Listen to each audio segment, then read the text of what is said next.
Welcome everybody to the Netherkast, and if you're not familiar with what the Netherkast is, it is a Mortal Kombat podcast. We've been doing it for over 8 years now, and I am Cyborg, and I'm joined as always by Temp, Razor, and Shad. The four amigos. So we're going to be talking some Q&A today, some questions that were asked in our Discord. So if you didn't know we have a Discord, make sure you look in the description because the link is right there, and we'd love to have you come chat with us on the daily about all things, including Mortal Kombat. First question from Starzilla, the 83rd. Netherkast has been accused of being overly negative, yet you guys are still here. What keeps you coming back to the MK franchise? Shad, what keeps you coming back to the MK franchise after all these years? Peter Pan syndrome. I don't want to grow older. Oh. Ah, man, it's the universe and the characters. It's the universe. It's these things before all.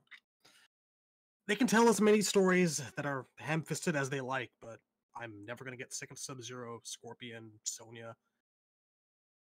The crux of these characters has changed over the years. Like, it's weird, you know?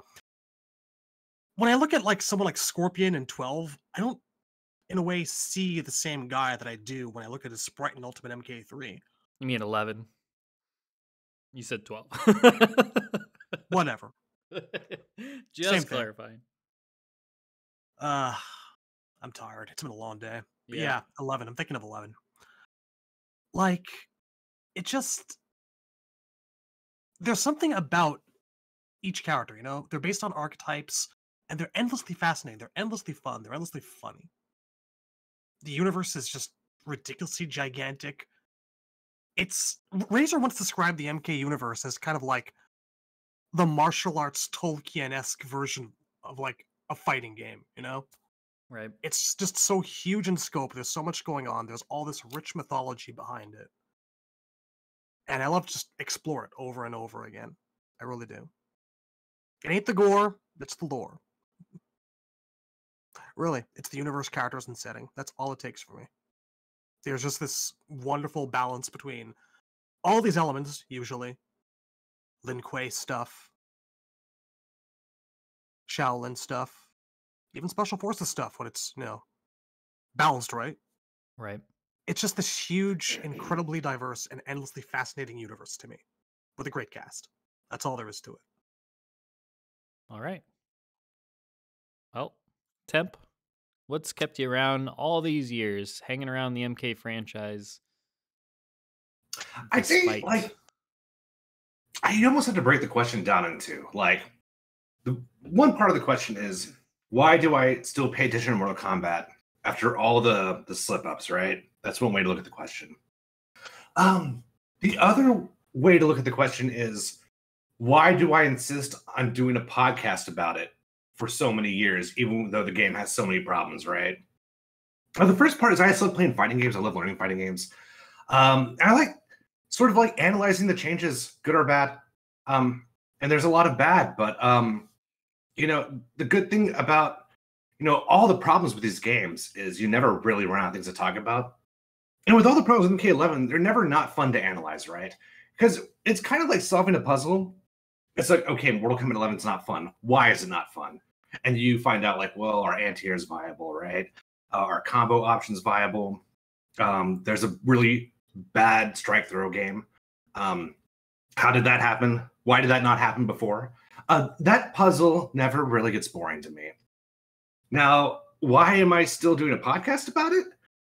Even though I have so many issues with the series, I think a big part of it is if I feel like I have something to say and no one else is saying it, that kind of gravitates me back to the mic. That's what kind of keeps me coming back. And there's always been instances of that. Like when people were saying that Kung Lao was low tier in MK11, and I just could not disagree with that more. I think there was really good evidence that was not the case.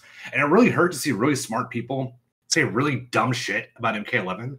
And if you listen to them, you can hear the context clues that they didn't really deep dive into the character. They didn't know some basic things that you would know if you actually lapped Kung Lao in MK11.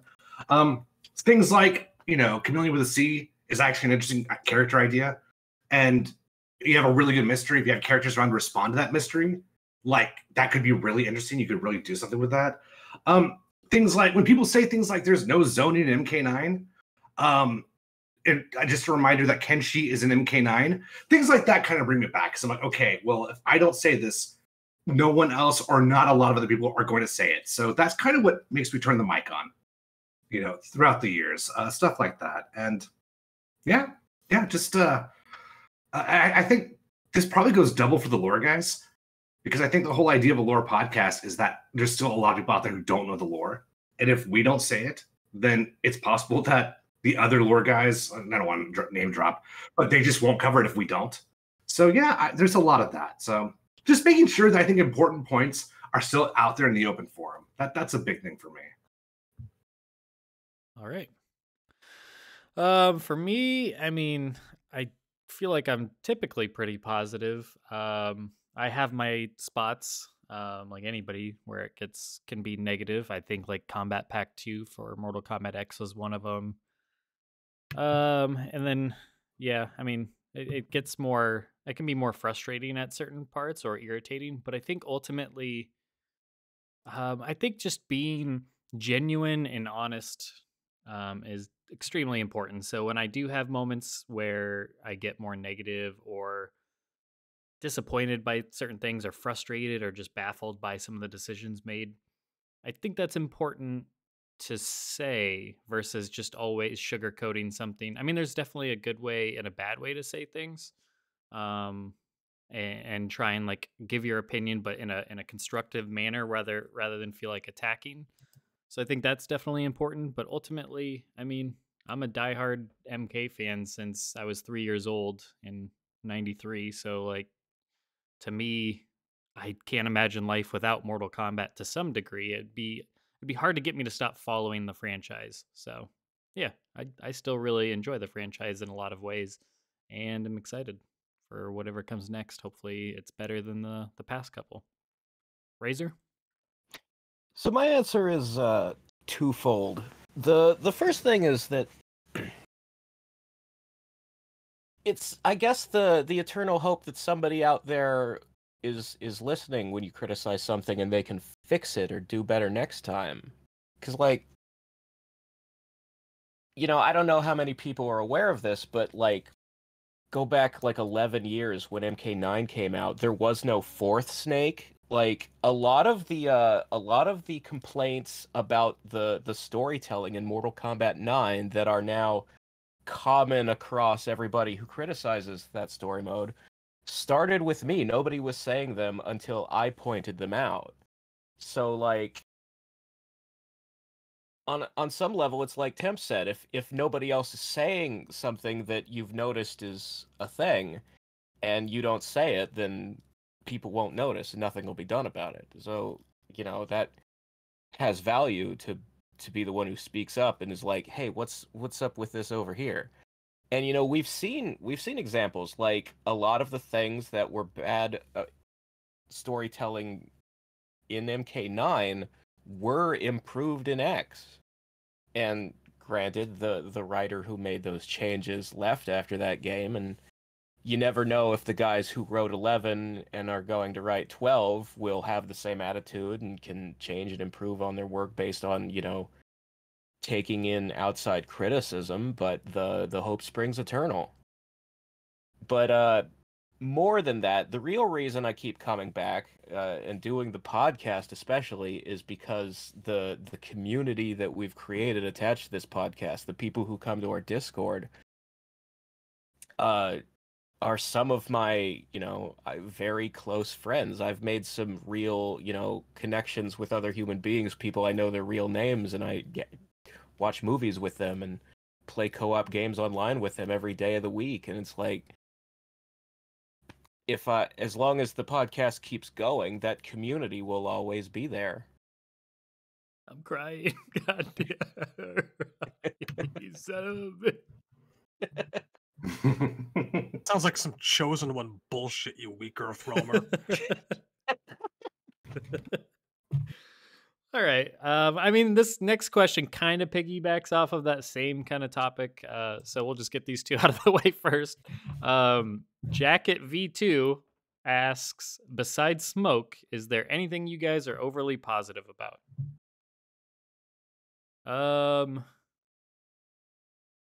I mean, I'm gonna imagine, is that like an individual question? We like Fujin too. We all like Fujin, right?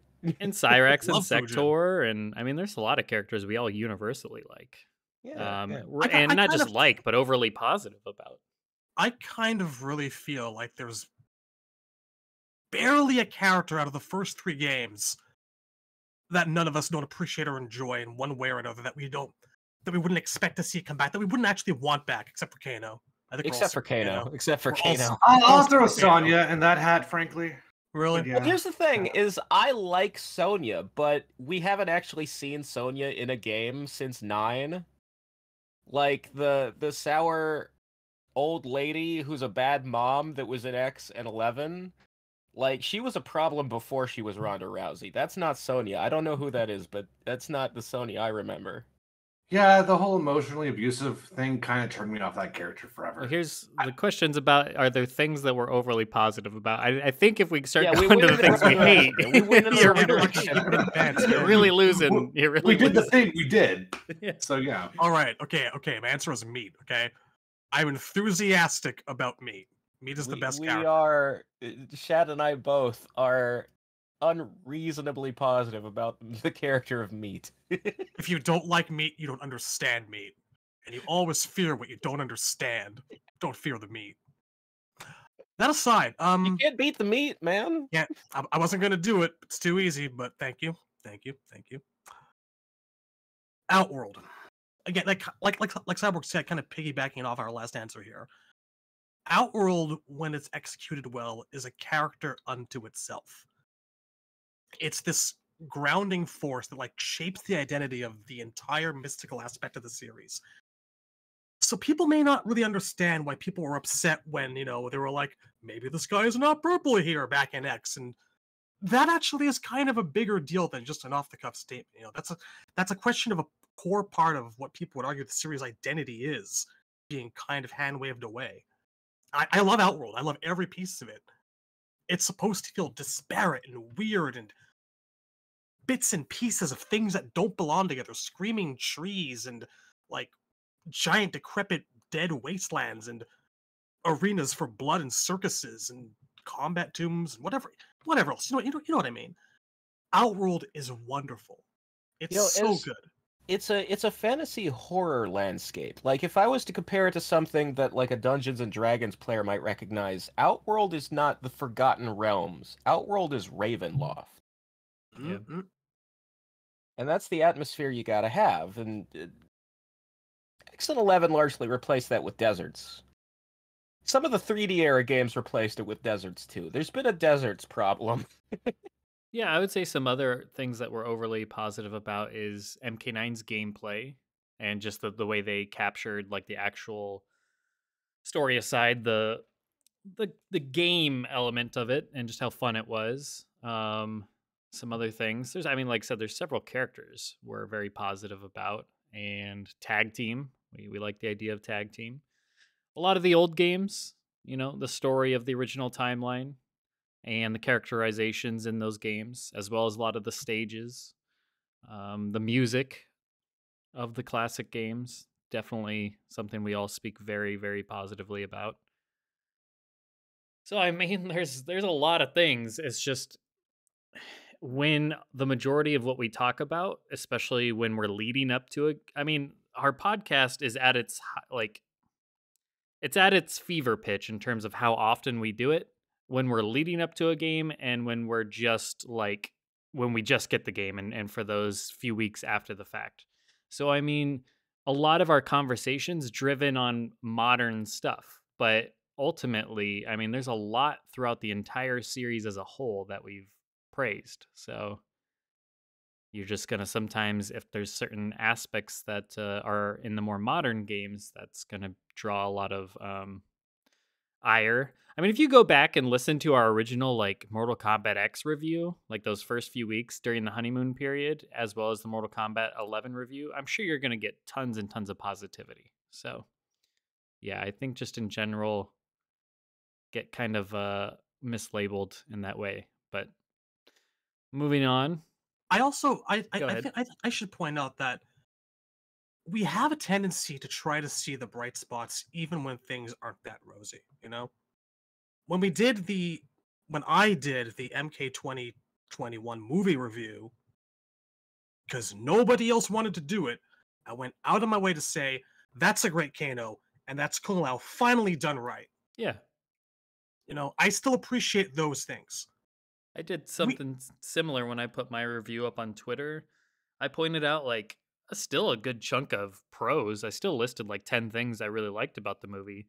And then, you know, the bunch that I disliked, and ultimately I think I gave it like it was like a middle of the road movie. It's something was what it was.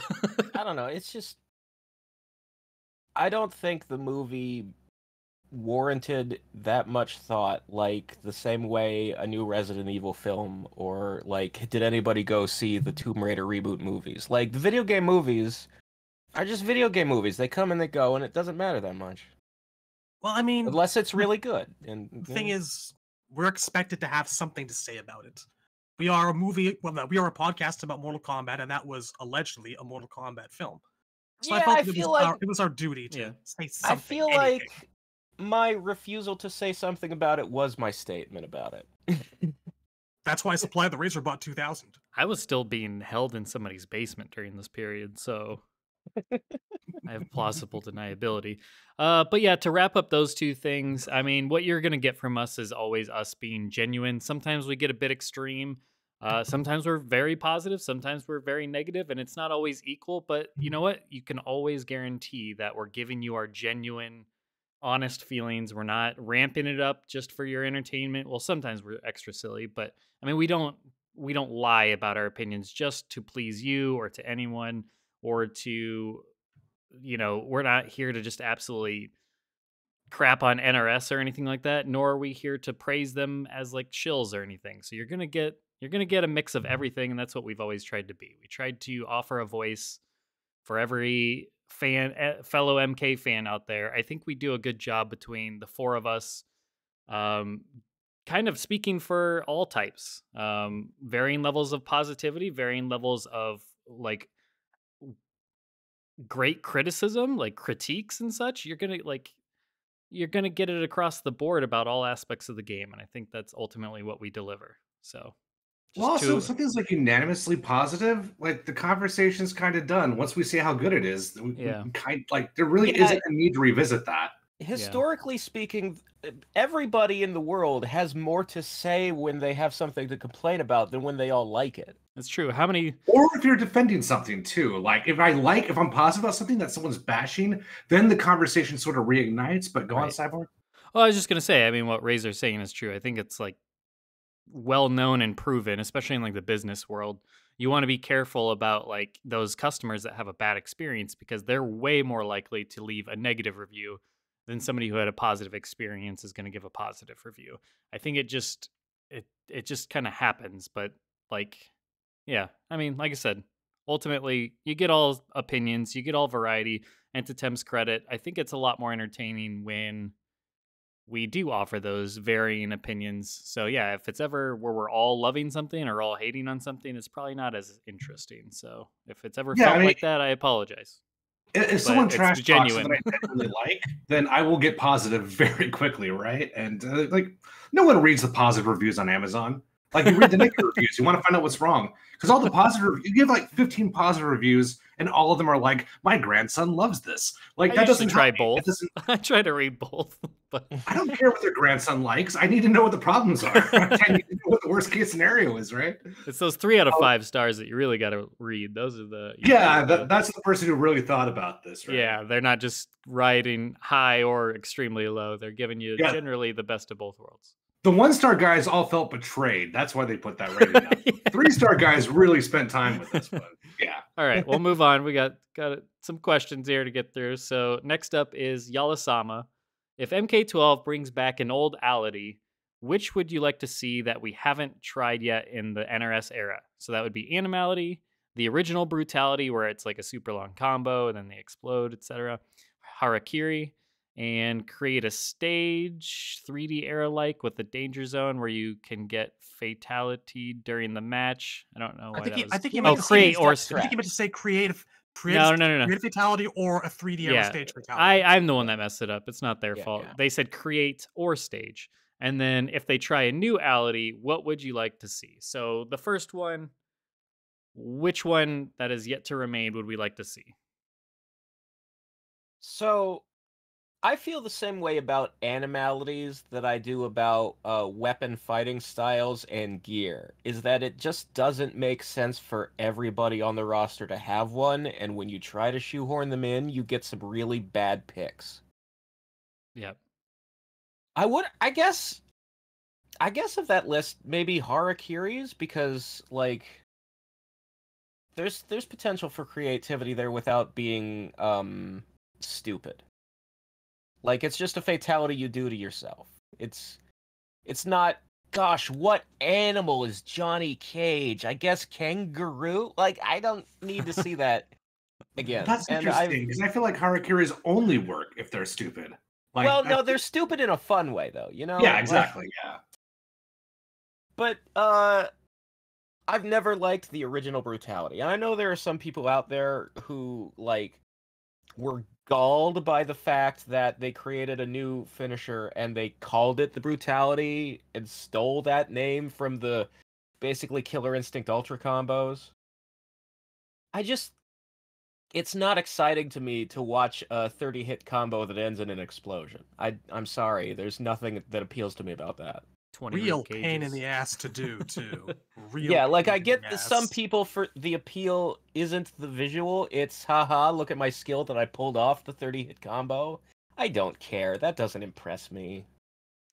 Well, that actually is going to be my choice, because if it's hard to do and it gives me something to achieve, then that could make finishers interesting again for me. But I think my big problem with finishers right now is you go on GameFAQs.com, you look at the input, you do the input, and then you watch the YouTube video. I wish I was involved somehow, right, when a finisher happens. I wish I had some agency. I was never what you just described is what I've been doing since 1992, man. I don't really care about the interactivity of the I don't even want more finishers. I want them to take away fatalities and only have NRS era brutalities. You can't do that. Yeah, I would love a no blood mode. I know. It's not gonna happen. Well, no, it did happen. Shouldn't happen. MK9. They should. Like, MK9 made a no blood mode. Come on. Like, we've done this. We've done it well. I don't know why we can't go back to that, right? Like, MK9 did it perfectly. You don't want blood? No blood. You punch when the match ends. You're good. I don't want to turn blood off. I just want to only have brutalities. Oh, okay, I got you. Yeah, because the other thing is that's where they put all the retro ones now. Like, I want to do Sonya's Kiss of Death. I don't want to do a new thing. I mean, what you want is the original. What you want is original fatalities. The not new things cinematic are always ones. boring now. There's no creativity anymore. Just give me the classics. I don't know. My answer is Harakiri's. Got it. And I think Temp's spoken on the Brutality. And Yeah, classic Brutality. So would you want the classic, or would you like if you did like a certain combo that's already like your main combo you do, but you finish with that? Do you want it to go into a Brutality, or do you want it to be its own, like, you got to press like these buttons in this order, like dial a combo super hard thing? More so the former, because I would make it harder than Trilogy. What I would do is I would add 2-frame and 1-frame links. So like I would put like Street Fighter 4 execution into a finisher. So you have 1/60th of a second to link that next string, right? And then you keep doing that, and then Striker explodes. Okay. Yeah, see, I would never do that. I would never go to the trouble. It's fun. If I did go to the trouble, I just get to see an explosion. Big fucking whoop. What would you want to limit it to explosions? Because I wouldn't. But okay, so you gotta look at the whole picture, guys. So what happens is you do the brutality on your opponent, and then you laugh at them, right? And they're like, "Man, I can't believe Temp did that to me." Well, you know what? I'm going to do it back. And then when they try to do it back to you, they can't because it's hard and they drop all the 1 frames. And then you laugh back at them. That's the whole picture. That's what makes brutality I get why really that feeding appeals into to the you. competitive's mindscape there. I get why that appeals to you because you like to, play ranked and lab and practice. Yeah, I don't have that in me. All I these don't FTC fair. words. Like pools and such. All right. Mr. Anyway, yeah. 27s. Got it. All right. For me, yeah, I don't know if I'd want Harakiris back. They always kind of annoyed me to begin with. Like, it's not the silliness. I don't know how I feel about the fact that it's suicide. That's kind of like, I can see how they can, if they're silly enough, like Temp was saying, they can be fun. Like, they can still maybe be fun. Whereas if it's a little too serious, it might be no thanks. Well, I mean, the whole thing behind the Harakiri, and they said this many times in many interviews during the when Deception was coming out, is it's a race. Can you kill yourself before your opponent can do a fatality so that you can steal it from him? And yeah, go and see, like, I you didn't win. You didn't win. See, well, that's the thing about it is I don't really like. I guess I don't buy the charm of that. Like, to me, it was always just kind of like, okay, then kill yourself. like I won't even bother doing the fatality. Kill yourself because to me, that doesn't. There's no less humiliation if I'm the one that kills you or you kill yourself. Like at the end of the day, you're dying. Like you're dying by some gruesome means. Like so, I don't feel stolen from. If anything, I would just laugh at somebody else had to put in that effort to do that. Like the others. I've never liked the idea of Harakiris at all. The whole point of finishing off someone in the first place was to you are the fucking alpha. You are the champion. You are you are the winner. And taking that away just because is honestly kind of bullshit. I don't know. That's and why the AI like because I'm the kind of petty person who would be like, you didn't win. Yeah, as you just slam your head into the ground like in a way that's even more gruesome than what I would have done to you. Then so Razor, how many quitalities have you ranked up? How many quitalities? Be honest. No, that's the thing. I never played online in 11 even once. So you can't quit what you don't play. And you know what? I feel like we don't even need unique Harakiris. Everyone can just explode. You know what you need is unique. Yeah. You know you need unique. You know you need unique New York. You know you need unique New York. Well, everyone can just do the same thing because, like, okay, so if the average fatality is 4 or 5 inputs, then the average Harakiri needs to be 7 or 8 inputs. Yeah. Just so you're not at an advantage, or at least there is an equal advantage when you lost the match. It doesn't make sense to me. Wasn't it before like even easier to do Harakiris? No, they were the same I can't remember. They were like 3 directions and a button. Yeah. But I don't know. They weren't common though, believe it or not. I didn't see them very often online. Well, I only ever saw them when the AI would do them. Well, that was what I was going to say, which was stupid. When the AI would just instantly do them. Like, as soon as, it'd say finish him, it would instantly Harakiri. Yeah, you had had absolutely no space. It was dumb. So, going down the list, though, Harakiri, I'm like, iffy, like, Like, if they did it right, maybe, but nah.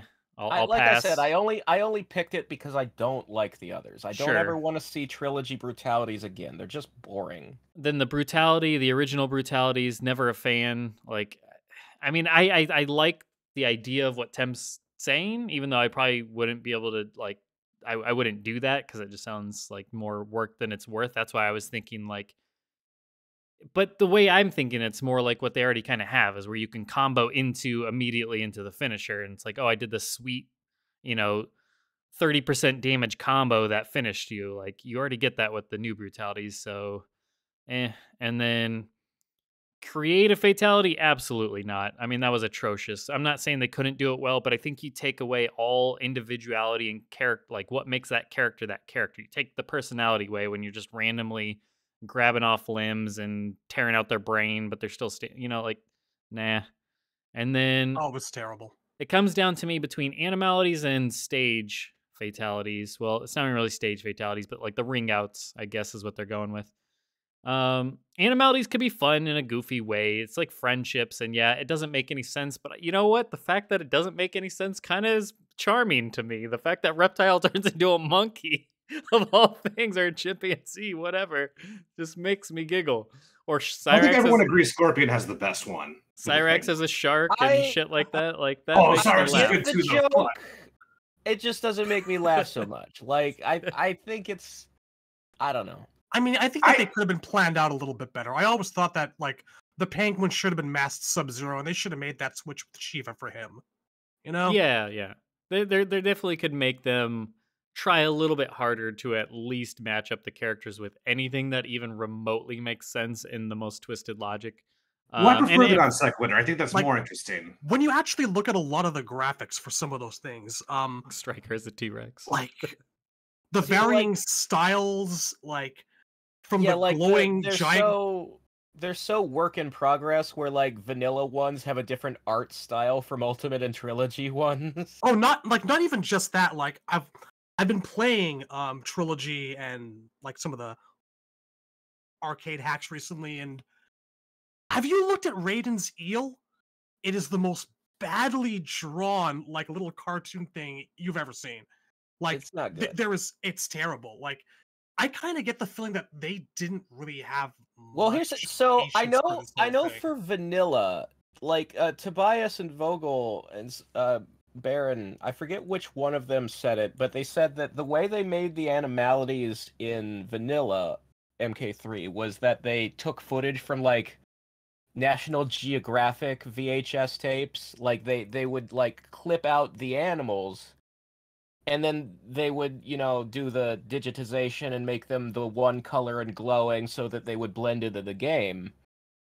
So, like, and then you look at the Ultimate and Trilogy ones that are all obviously hand-drawn, and you can see that's why, because they didn't go back to the tapes and find Yeah. footage of a penguin or whatever.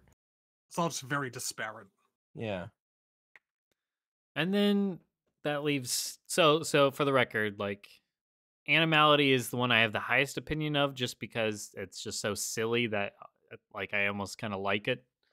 I guess But the lol so random shit post that is an Animality is not my sense of humor. That's just the problem. I don't know, man. It's fucking left field shit. I don't know. It as long as it's difficult to pull off, I think it's kind of funny, and that's what I appreciated. You had to do the mercy and then do it, so that was always You really fun. had to work for it. Yeah. You actually had to have had your ass kicked for one round in order to even make it happen. And then the stage, like the danger zone things, I don't know how you would do that in a 2D one. You can't do them in 2D.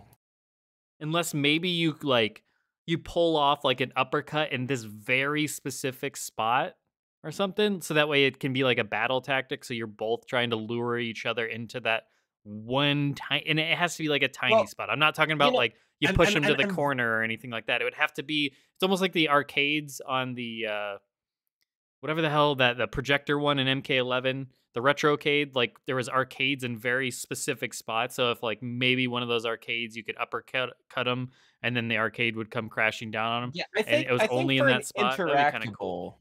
I think stage interactables are the closest you're going to get to that, because like an instant kill while you still have some health bar left is fucking bullshit. And that was the problem with them in the 3D era games too, is that you could kill a guy at the start of a round. You could just like flawless him in one hit if he was too close to the edge of the falling cliffs, because like they were trying to have the ring outs from Soul Calibur, and ring outs are the most bullshit part of Soul Calibur too. I love a good ring out. That's why you don't pick Cervantes. Psycho Like Crush. if I'm facing Temp or whoever in Soul Calibur, I'm going for ring outs.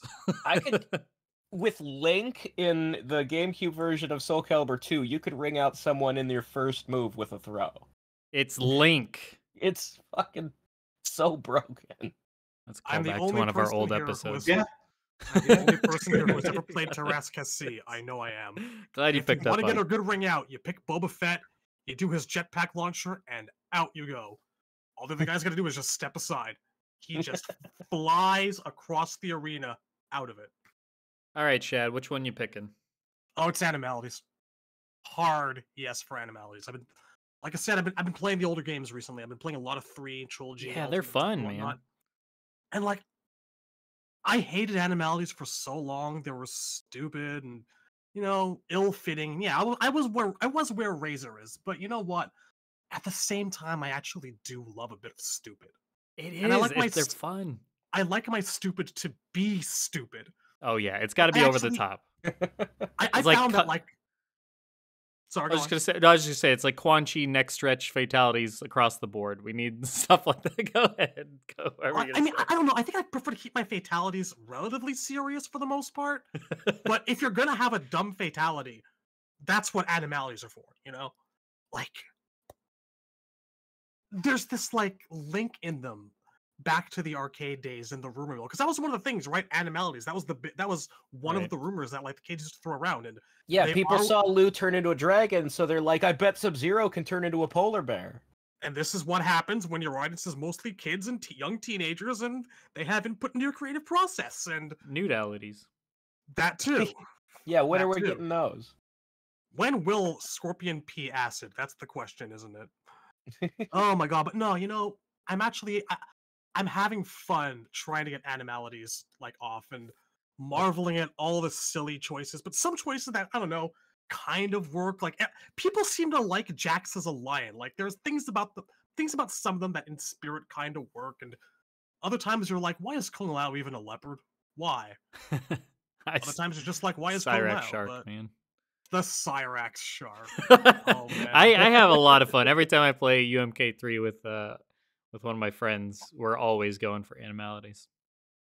See, it's a hard yes to Animalities. I think we're actually ready. They're like this. I actually brought this up as a topic the other day in the Discord. Like, I feel like we need to have a talk about Animalities because they're like this dirty part of MK's history. People do not want to acknowledge, but I'm ready for it. I find myself missing them for some stupid reason. Remember in MKX when people thought we were going to get Animalities because there was like animals in the backgrounds of several of the stages? I remember that.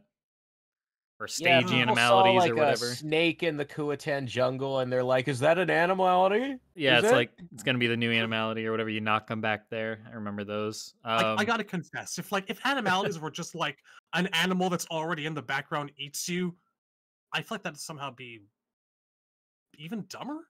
Yeah, that'd be worse. That'd be worse. I want to see the character become something silly. Speaking of which, though, I doubt they would like animate their morphine. So I would assume that it's gonna be like a cloud effect, kind of like what we get with Kotal Khan when he turns into the Jaguar or whatever, Panther. So I would imagine it's gonna be more like that kind of stuff, and then poof, smoke, and then all of a sudden they're turned into an animal.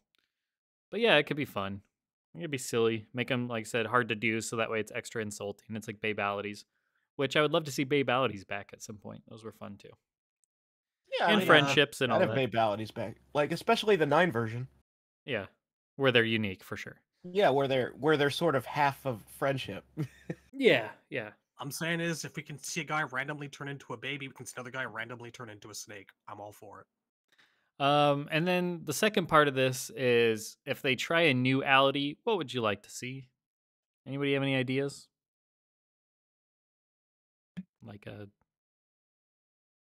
oh god, I don't Mike know. Boon ality. Everybody turns to Mike Boon. Yeah, do like an homage to the Genesis Fergality, but it's Mike Boon instead. Motherfucker beat me to it. Fuck. If you don't know what a Fergality is, go look it up. You'll have a good time, I promise you. Rest in peace, Fergus. You know, I don't want factions back, but I didn't hate faction kills. Oh my gosh, I completely forgot about those. That those are even a thing. Maybe there's Smoke was in MKX after all. No, you know what? I do have an answer to this. I would like tag team fatalities. Yes. Like that would be pick so Wu-Tang hard, and but Kung yes. Lao, and they can do like a team up move to kill you. There's like almost no way they do that because they would have to do hundreds of fatalities. You'd have to design one for every possible combination of 2 guys on the roster. It's that never would gonna be happen. an insane Well, amount there's of a work. Tekken Tag 2 amazing. solution to that. In Tekken Tag 2, there were unique moves with specific pairings, right? Yeah, if they only did it for like story teams, like Lu and Kung Lao, Lu and Katana, Sub-Zero and Smoke, that kind of that would be fine. Cyrax that'd be and easy, I Kenji. think. Yeah, that'd be tight. as the recruits to the Outworld Protective Agency. Yeah, or whatever. they summon an army tank. Has because nothing they're to do with special that. They're forces. my 1 and 2 favorite characters that just so happen to have that link. Maybe there could be some kind of fatality that calls in people who aren't in the game, like if you ever made a game that Jax wasn't in, so you could call him in as a finisher, like he arrives in a helicopter and fucking shoots a rocket that would at be you. tight. Yeah, that would be cool. Or just everyone on the roster can summon Kentaro. Yes. God. Cameoality. What sucks about the tag team idea is they would find some way to mess that up too, right? Because like what'll happen is you'll have a tag team fatality with Sub-Zero and Scorpion, and like everyone's gonna be like, why didn't you do it with Sub-Zero and Smoke? And then NRS is gonna be like, who? And that's the only problem with that, right? Is you're not going to get perfect pairings because I don't know if they're aware who the perfect pairings are. At least not as aware as we are. No. You ready, Smoke? Absolutely, Shiva. What? I did think of Friends forever. Yeah. All right. Let's move on then. If everybody got theirs out. I'm still trying to think of something else, some sort of new ality. Yeah, it's hard to think of like a unique idea. Just off the spur of the moment, top of my head, like what if they killed you with music-related instruments or music itself, or I don't know, everyone whips out an instrument, or someone hits a brown note and they crap their pants to explode. I don't know. Musicalities. Musicalities. I'm sticking with Kentalities. I'm Kentalities. happy with those. Everybody summons Kentaro. Yeah. Yeah. Because why not? So just everyone has Shang Tsung's secret MK2 fatality. Everyone. Yes. All right. Deconfirmality, like it brings in a character that's not in the game, and it's like, yeah, they're not going to be DLC. Oh wait, outalities. The guy's just like, fuck it, I'm out. He just leaves. Yeah. That's it. Just disgust. Walks away. You know what? I'd like to see one where if you fuck up the motion to do a fatality and you like just accidentally low kick them and they fall over, it does something. Yeah. Yeah, that's a good I would like idea. that as well. Like some sort of Botchality. like confetti and like a big sign that's painted in multiple colors like it's a friendship, but it You says failed. you fucked up. Yes. Oh wait. You get like 95% of the way towards doing a fatality, but they fuck up the fatality, and they kill themselves. Like Striker pulls out a grenade, tosses it, but then he just drops it at his foot and like just blows his legs off. Yeah, you know what? That's the fix for harakiris. The loser can't harakiri himself, but the winner can. Like you win a round and you can kill yourself by accident. I was even thinking that ambitious. Otherwise, you fail it. Yes. I was thinking you fuck up the fatality, then you just get like canned laughter. Like, yeah, the confetti and tomatoes and all that shit. Yeah, that could be fun. That'd be good. All right. The sound of Dago. people booing. Dago asks, what does MK12 need to have for each of the Nethercasts to be the best MK of all time? Oh boy, that's a loaded question. I'll go Alright, first. You going? I'm gonna go first. Okay, go Dude, first. it can't be done. I say He's this right. with all seriousness. You are literally competing with our treasured childhood memories. For all the good and all the bad, you know, hindsight being 2020, some of it was amazing, some of it was not so amazing, but I sit here fully conscious of the fact that MK9 is the best fighting game in the entire series. It does not even hold a candle to MK2 or UMK3 for me as far as my favorite games go. Not a chance in hell. That's just discounting all the story stuff. These are formative memories. It would take something that completely obliterates and puts to shame the thing that has caused me to experience so many new bands, like exposed me to like so much music by virtue of the movie soundtracks. You'd have to write a better story that includes on and expands on everything 1, 2, and 3, and to some extent 4 did. It can't be done. The expectations aren't just like high, they're impossible. It's not it's not like remotely possible. The best I hope for is a really fucking amazing game I'm proud to call a new Mortal Kombat. That's it. That's all I ask for. I don't want you to compete with my past. I don't want you to compete with my favorite games of all time. You shouldn't have to. All right.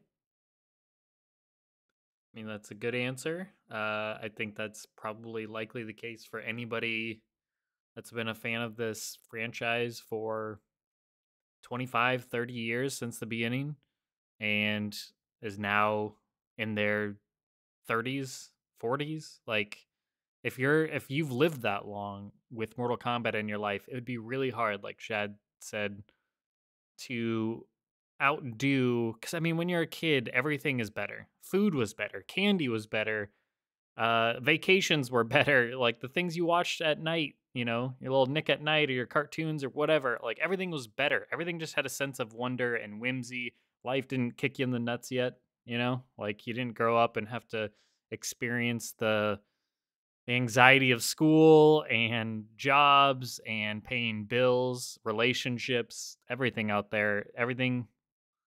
Yeah, it's hard to beat that, man, especially if you're more of a nostalgic person. It's those things are put up on a pedestal. And as Chad has said before, it's not like those games were perfect, but they have the advantage of having nostalgia on their side. And you know, it's not unlike how everything gets better, I feel like, to a degree in time. Like, think of oftentimes, and Temp has done this, and a lot of people with like games that they like and they follow all the games in the franchise. The new one comes out, they really like it, but then they shit on it, and then say the last one was better. And then, you know, it kind of goes in a pattern where, because I mean, I remember with like Halo fans, that's how it always would be. Halo 2 was coming out. Oh, it sucks. It sucks. Halo 1 was the best. Then eventually people thought Halo 2 was the best. And then Halo 3 came out. Oh, it sucks. It sucks. Halo 2 is better. So on and so forth. It just goes in a cycle. So I think my point there was sometimes it just takes time to look back on things in hindsight and you just learn to appreciate them more compared to what you get this time. So it's a tall task to ask the next Mortal Kombat to be the best of all time. It could be the best gameplay wise. It could maybe tell a good story or maybe have like the best roster. But as an overall package, you cannot compete with, you know, like what Shad said. So I think at most we should really hope for is that it's a great game. It doesn't have to be the best. It just needs to be a great game. And you like, can't compete with something that basically emblemizes some of the happiest times of your life. yeah. So that's tough. Now I will say, what are some aspects the game can do really well that will aid in it being a truly great Mortal Kombat game? Um, I I put it's silly, but I put out like my healthy Mortal Kombat breakfast triangle, like the foods you need to eat in a day. It's like that, but Mortal Kombat. For me personally, I put at the base you need for a solid foundation, you need that gameplay to be super fun. So for me, no more variations. Just have it play like a hybrid between MK9 and MKX. I want it to be fast paced, but I also want it to be simple. I don't want variations. I just want straight move sets for each character and just load them up with tons of personality like we started to see with Mortal Kombat 9, MKX, and MK11. They've gotten better and better and better about building in more of those characters' abilities and personality through their normals and their combos and just how they do their jump in kicks and their jump in punches. And like everything is oozing with personality and everybody starts to feel more and more unique. Do that. That's awesome. Make every character just feel absolutely unique. And you started to get away from that with variations and custom moves and all that stuff because everybody had like everything. Everybody had a fireball. Everybody had this. Everybody had that. Get back to unique characters. Have each character play a role and make them truly feel unique. So that's one thing. No more grind. No more bullshit. No more things that are just trying to suck our life away from us and be the only game in our lives. If it's a truly great game, it doesn't need to do all those tactics to keep you playing. You're just going to keep playing because it's fun. Let that stand for itself and be its own thing. Just be a super fun game. Fill it with several modes. Conquest like mode, or like bring back like the side things like a puzzle combat or stuff like that. Do those kinds of fun things. Give us more ways to play. Tag team would be awesome. I've ranted about that in the past. Give us ways to play as a duo, like me and a friend, or me and two friends get to try, face, another group of 2 or 3 or whatever online. And not all of us have to be in the same, sharing the same console to go online.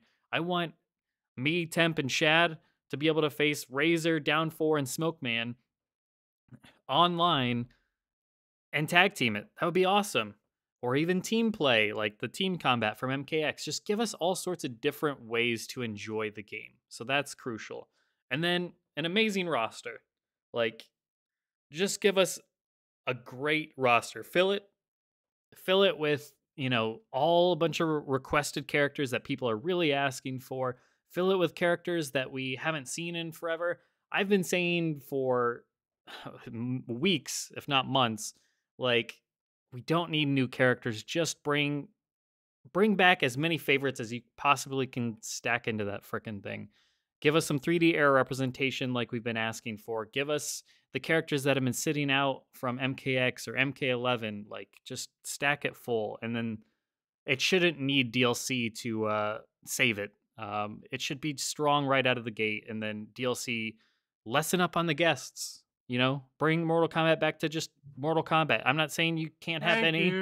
Yeah, I'm not saying you can't have any. Just, like, dial it back a shit ton. Like, we don't need half the DLC dedicated to guests. It's gotten super out of hand. Have your couple of guests and call it a day. Let those speak for themselves, and then let us get more Mortal Kombat characters in our Mortal Kombat games.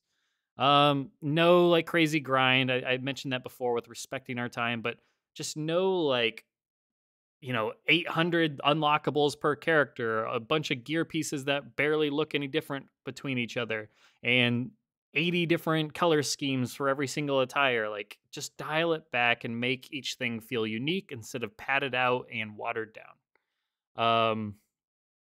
And yeah, I just miss, like, simpler, like, characters. It doesn't have to be so simple that there's no, like, depth to it to really dive into, like the combos and all that stuff. But go back to where it's like, it's not so hard to just play multiple characters on a roster. It shouldn't feel like you need to study a crap ton just to learn your one character. And I think getting rid of variations will help with that, because MK9 wasn't nearly as crazy. And then to tell a good story, do great characterizations of each character. So it's not just who's on the roster, it's also execution. Don't do any character assassinations. Don't turn, like, the most loving aspect about a character, like how they went good from being bad over their time frame, and that's the thing that people really love about that character, and then just completely crap on that. And I think if you do all that, and you're gonna have probably the best Mortal Kombat game we have gotten in a long, long, long time. And you could easily supersede Mortal Kombat 9 if you did it well enough, in terms of just, like, the overall package of greatest MK game we've had that isn't in our childhood. That's it for me. Easy, right? Oh, and better music. God, classics. yes. I'm not hard to please gameplay wise. Excuse me. I like 9. I like the caveat of gameplay wise. I like X. I didn't like 11 because it was slow and had small combos. I like the more fast-paced MKs. That's my only real requirement gameplay-wise. But I'm the story guy. People expect me to say something about what the story would have to be for me to like the game, and it's not going to be what we're going to get, because we already know from Ed's Twitter it's going to be a direct sequel to 11. We're going to see the world that God Lu creates, I assume.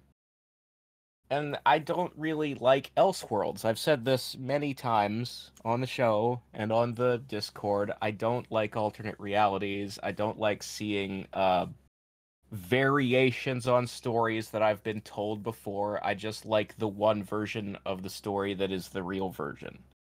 So all you would have to do to make the quote-unquote perfect Mortal Kombat game for me is do what Capcom did with Resident Evil 1 Remake. And, you know, to some degree, Shad's probably right about how you can never actually top the old games because nostalgia is a factor, but it's not always the case with me. Like, when Final Fantasy VII Remake was coming out, FF7's one of my favorite games of all time, and I was still prepared to throw that shit in the trash, and here comes the new one with the good graphics and the updated gameplay, and all it had to do was retell FF7. All I wanted was a game that I could show to, like, my fucking nephew when he's old enough, and he'll actually play it and not look at the graphics and stick his nose up at the fucking blocky polygon men, you know, because the graphics in 7 are kind of trash. But they couldn't make a game for new players. They had to make a sequel with time travel in it. Stop it. Just look at RE1 Remake. That's the perfect one. That's how you do it. Just do that, but Mortal Kombat. I don't know. He's getting his northeastern northeastern accent on. The angrier he gets, the more Boston. There's a little bit of I'm walking in. I don't know if I want. Where's the gabagool? The game come out and didn't have no gabagool in it. All right, Temp. Why isn't it been a Mortal Kombat with a guy from Brooklyn? Hey, finishing them. Now we have to be careful because that's how you get movie Cabal. We don't necessarily want to go full Cabal. Yeah, I get dizzy when I get the spins. Temp. I was making a shitty joke about Crimson Zombies and RE1 Remake. But yeah, I don't really have that sophisticated of an answer. Make jab anti-airs viable. Make jump kicks worse. Bring back decent chip damage. And bring back meter gain on block strings. And that way you get rid of the strike throw problem that everyone hated. Make combos really cool. Make the roster really good. And don't engineer top tier characters. Don't make characters dumb and overpowered on purpose like they did with MK11 and like they did with Injustice 2. And that's it. After that, it's just the roster. Alrighty. Make sure no one looks stupid. Alrighty. I'll make sure to include that in the letter. I mean, P.S. Make sure no one looks stupid. Spell stupid STOOPID Yeah, if you could. I'd really appreciate that. Draw a sad face or a mad face next to it. All right. I said that nothing could ever compete with, your memories, your nostalgia, and the experience of being young again directly. And I mean that, I don't think you're going to make the best MK game ever for me. But I do have a few things I really would like to see that would go a long, long fucking way towards making this game awesome. And you, Cyborg, probably already covered many of them. Obviously, Razor does too. I mean, my ideal scenario is an MK1 to 3 remake, but not fucked up like 9 was. But I could really, really use a good soundtrack again, That's something that I don't think we've covered much here on this episode, but my god, I really do miss having a good soundtrack. I miss Outworld being fucked up and strange and creepy again. I miss that. Atmosphere. If you can give me a return to the kind of atmosphere that was in MK 1 to 2 to 3, chapter appropriate, and don't tone it down, make the Living Force scary, make Outworld seem like a strange and hostile place, I think that'll go a long way towards restoring what MK should be in my eyes to me, and go a long way towards making it more enjoyable for me. Also, kill cinematic fatalities. My god, man. Too long. They go on too long. Just Actually, yeah, take out Fatal Blows entirely. I'll add that to my list. no supers would be nice. Yeah, they get a little tedious. They're too long. Go on too long. You see them the same thing over and over It's a again. little long. It's a little long. It's a little Little long. saucy. Just a little saucy. A little too much. Very Larry David of you. It's a little long. It's a little long. That's all. A little saucy. All right. Adam Wilson asks, do you think NRS are going to go through similar story beats for MK12 like they did with MK9 in regards to MK1 through MK3 portion? Or do you think they will either mix in Deadly Alliance / Deception characters / story bits, or just start around Deadly Alliance and Deception and have us bounce around from Shujinko's path and everyone else's until they merge? I was always go ahead, thinking that this game was just going to be an alternate history. It's MK2 with an alternate history. That's what I've always thought MK12 was going to be. And what they include in that will really kind of accent how much it's not a reboot. So based off Ed's Twitter, it sounds like there's going to be some 3D era on the way. But I don't think we're getting a Shujinko story. I doubt. I mean, it's possible, but I doubt it. I don't think we're doing MKDA and Mortal Kombat Deception. I really do think we're getting an MK2 reboot as imagined by Fire God Liu Kang. That's what I think we're getting into. And then that's pretty much my answer. And I think similar to Temp, but I don't think they'll do two. Like if I was like the most predictable path where history changes, where it's like, okay, if Liu Kang's in the Raiden spot and someone like Kung Lao's in the Liu Kang spot, you're gonna start at the tournament. And, maybe somebody else will be the boss, because at the end of Aftermath, Liu Kang was like, Shang Tsung, you will no longer exist. We'll see. We'll see if that holds true or not. But if you were, like, somebody else will run the tournament, maybe this time Great Kung Lao will be the guy holding the tournament, and the good guys will be on a winning streak, and the bad guys will do something to turn the tables. But what I would expect is to see a tournament, and then things start changing, and there's no 2, and there's no 3. Maybe there is an invasion of some sort, but it happens different, and maybe, Quan Chi is gonna be there probably, because he's Quan Chi, and he's always in everything now. So he'll probably, like, interfere and fuck some stuff up and get the Netherrealm involved, and maybe some 3D era characters will like Havoc could be in anything at any time because he's Havoc and his whole thing is just causing chaos and going where he's not wanted and being a nuisance.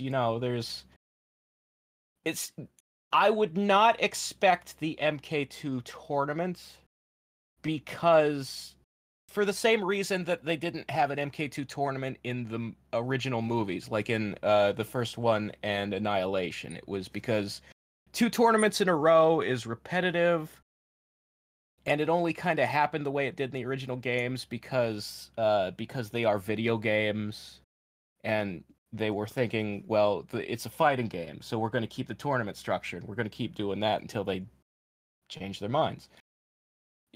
If you're telling a new story now, something a little more modern, you're not beholden to keep coming up with reasons why the fights must adhere to a tournament bracket.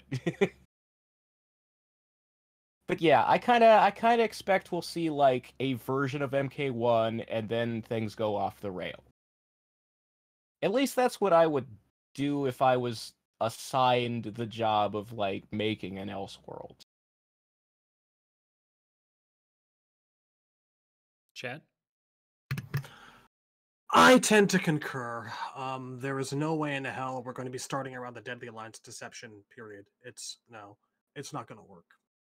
I mean, they could do some kind of time skip and throw us back to the combat kids and be like, here's a montage at the beginning. For the next 2 minutes, God Liu Kang is going to tell you what's different. But man, will they fuck that up if they do it that way. There's no way that they'll have any kind of continuity that makes sense if they do it as flashbacks and fill in the blanks and they don't have an actual plan. Like, even in the context of movies, when you start with, like, a description of here's what's happened, like Annihilation did, it's usually not a good sign. There are occasions where it works, but no, I just feel like the simple act of starting with, for example, Fire God Liu Kang also tells me that we're starting at the tournament and anything is fair game after that. I expect a lot of change. So, yeah, early Deadly Alliance Deception people, sure, why not? I'm expecting things to be extremely different, and I'm not going to be comparing anything to the prior games at Yeah, all. you know what? It wouldn't surprise me if it's like MK1, but the red dragons are here this time, you know? There's very little you actually have to change to get the 3D era characters to show up early. Like Nataro was in the tournament in Scorpion's Revenge.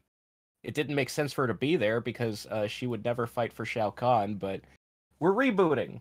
Who cares? You could theoretically throw a lot of people into that tournament. Like Cobra could be there, Kira could be there, maybe. You know? I mean, they shouldn't because they'd be 10 years younger, but reboot doesn't matter. People are exactly. born at different times for no reason. Exactly. No one cares. I care, but no one else does. Right. Well, I mean, if it's like, and we don't know, but like if it is like a alternate universe type of thing, like a Flashpoint or anything like that, like yeah, but if somebody was born in a different time, why not? I mean, it doesn't make any sense from the original timeline, but if you're acknowledging, hey, this is nothing's gonna be the same. What came before, don't use that as like a basis off anything. This time, Sonya's married to Kano, and they're a happy couple, and then Jax is the evil big bad. Like, who knows? Like, I mean, yes, you could do stuff like that. I'm not saying it's good.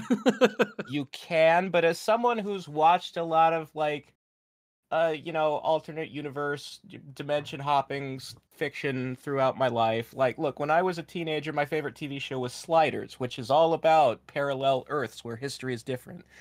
You still expect to be like, when something is different, usually a character can explain how you got there.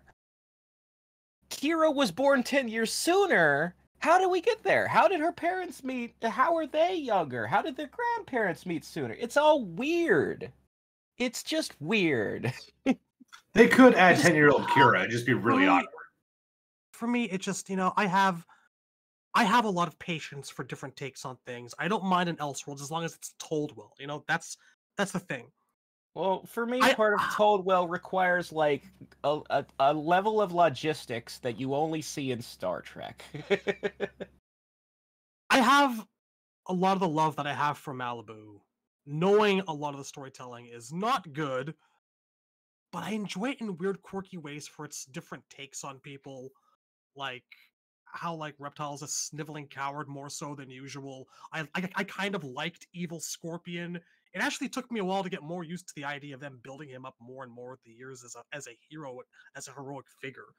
There's still a soft spot in my heart for like honorable Bihan and Evil Scorpion. It's this weird road. See, when I was a kid, it always annoyed me that Scorpion was the evil one in all the adaptations because I actually paid attention to the MK2 bio. I mean, yeah, there is that, but I looked at it and I went, huh, fascinating. So if they're going to start things off by like, having things be as different as possible from the get-go, I don't require explanation as to why Cobra's different in this timeline. If you're going to give me like Sub-Zero, the police chief officer with his like subordinates, Shiva and Chameleon, fucking whatever, Like, part of the reason I was so angry with MK9 was that they specifically tried to retell 1 through 3. Again, notwithstanding the fact that I needed to understand you can't tell MK3 in a 2-hour storyline alone, but that they just chopped it up to make it more digestible and easier to do, and just botched so much and just changed details just because. There was a lot of just because going on there. So I feel you from that angle. But if they're not trying to tell that story at all in the first place, right, you got carte blanche from me. I don't care. Do what you got to do. Yeah, I mean, that's where I'm at. It's more forgivable. Like, I expect I will like MK12's Elseworld better than I liked MK9's Elseworld.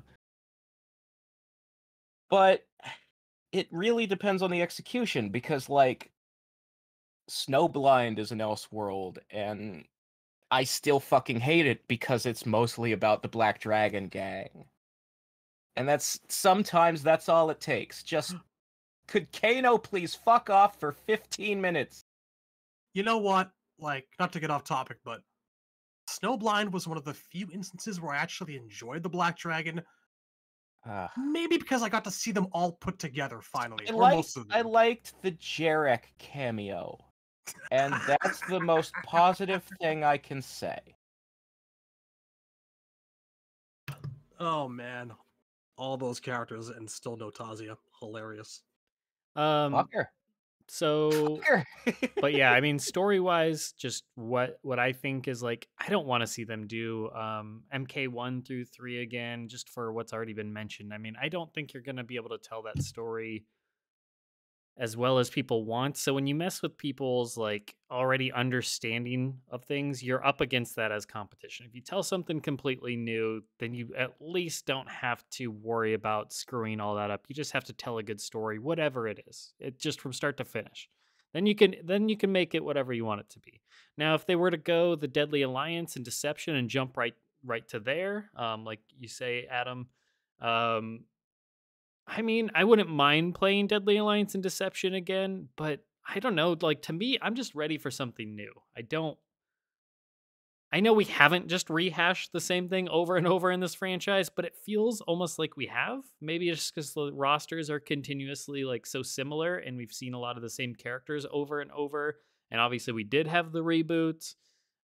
So even though MKX and MK11 told their own kind of story, they took in a different direction. They didn't just go over MK4, Deadly Alliance, and Deception and Armageddon like a lot of people were thinking they might. I don't know. It just feels like I just want a new story. I just feel like it just feels like we've constantly rehashed the same ground. So the very last thing I want is just a retelling of those old ones, unless they did them absolutely perfectly. I just don't think it's worth it. I'd rather you just give me, maybe it is go back to the Great Kung Lao period. Maybe it is just tell a completely new story altogether and not be tied to this one at all. I don't know. Like I've been Whatever saying, gets us the characters we want. I mean, ultimately. You know what's going to be if you- obnoxious is that there's like specifically with Johnny and Sonya, if they're showing like this new Liu Kang created timeline, either the two of them don't get together, or we see them get together for the third fucking time because for no good reason they did it again in 11. Like, why did we need that whole subplot in 11 of young Johnny and young Sonya when we've already seen that?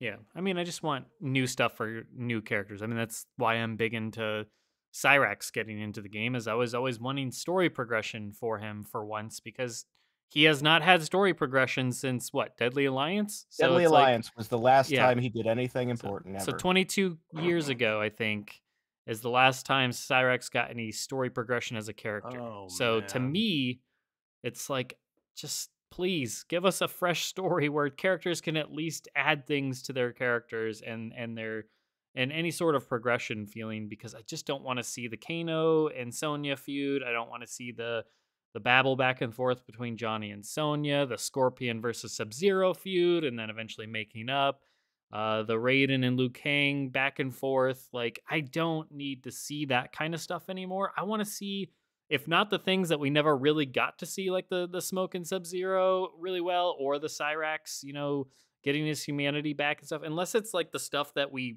barely got a glimpse of in the past. I want all new things, please. Just give me all new things so I can enjoy these characters, hopefully in a new way that isn't just the same old, same old. I mean, I'm going to be real. We're doing another reboot, apparently. Seems like I am ready for a game which is partially composed of Scorpion and Sub-Zero being angry at each other and Sonya being angry at Kano and the things we're used to. That's probably going to be part of it, and I am prepared for it. I'm not going to, I'm going to roll my eyes a little bit, but I'm just saying, don't be surprised if there's a little bit of that going on, just to reestablish things for another generation of gamers. After that, do what you want to do. Like, have Outworld win the tournament, like I've been saying. Do something completely different. That's fine. But be prepared for like opening, stabilizing ground. There's familiar one territory. specific beat that I dread, and it's like whenever you talk about a what if scenario, the first thing that most people come up with is what if Bihan lives, and that's the thing I don't want the most. Huai Liang is Sub-Zero, and I really like Noob Saibot, and I couldn't stand if we had a whole ass timeline where he never becomes Noob. So I guess we'll see how that turns out. Like, they can change literally any fucking thing else they want. They can make Sonya a man. They can make Raiden like a, they could make him a traffic cop and give him a little mustache. I don't care. What if? But if Bihan doesn't fucking die, and I have to put up with no Kuai Liang, oh god, I'm gonna be so disappointed. What Like, if? that's the equivalent of like the Cyber Sub-Zero moment in 9, where we're like, oh, it's that kind of game. What the hell is the Oh. dying? Okay, hear me out. What if, in this reality, Noob Saibot is MK3 Noob Saibot, and by which I mean a Shadow Kano? Eh? That's not. That doesn't help me, man. That does not do it for me. That's not what I'm looking for. It is a Alright. thing that happened. And that'll do it for this episode's Q&A. We'll have another Q&A episode to go up next week, so if your question wasn't answered thus far, we will make sure to answer it next week. And so I want to thank everybody for tuning in. Make sure to check out our Discord in the description. We'd love to have you a part of our community. And make sure to like the video and subscribe if you haven't already, because we're going to have plenty of content to come. Thanks everybody for tuning in. We'll catch you next week.